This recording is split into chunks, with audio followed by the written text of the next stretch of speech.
Nous voici sur la page de connexion de notre tableau de bord WordPress. Donc je vais rentrer mes identifiants de connexion qu'on a choisi ensemble dans la vidéo précédente, hein. Enfin, tu as choisi tes identifiants de connexion, j'ai choisi les miens pour pouvoir me connecter à mon espace personnel, et on se retrouve donc juste derrière après la connexion.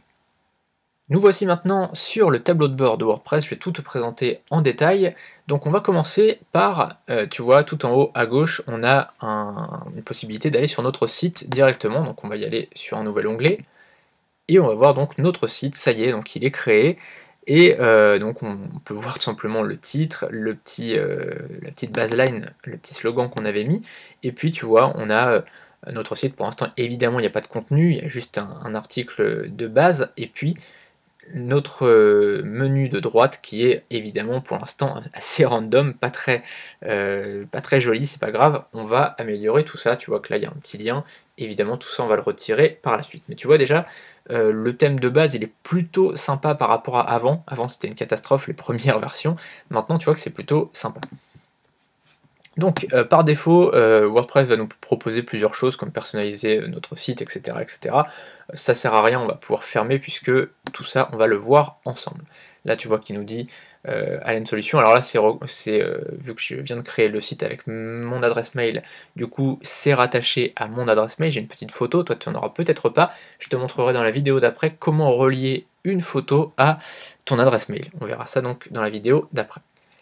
Donc, tout simplement, on va voir, donc là, tableau de bord, c'est tout simplement l'accueil, hein, c'est la page sur laquelle on est actuellement. Donc tu as ensuite la mise à jour, ça c'est quand tu auras des mises à jour à faire. Alors là, pour l'instant, tu vois qu'on a absolument rien à faire, on a la dernière version, on a les extensions qui sont à jour, le thème, les traductions, tout est à jour, donc c'est bon, on est tranquille.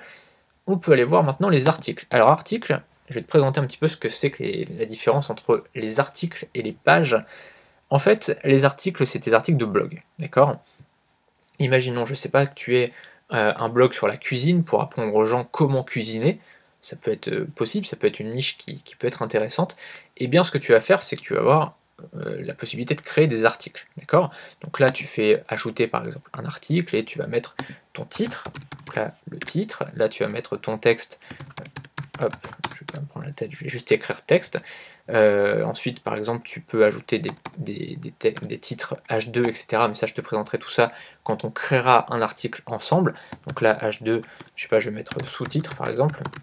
Hop, ensuite texte, ensuite sous-titre. Tu vois, là, c'est juste pour te présenter vite fait, hein. Évidemment, tout ça, je te présenterai en détail dans le module consacré à ça. Et là, tu vois qu'on peut mettre un titre 2. Cette vidéo est un extrait de ma formation 21 semaines pour vivre de son blog. Dans cette formation, on verra comment gagner sa vie avec son blog de A à Z.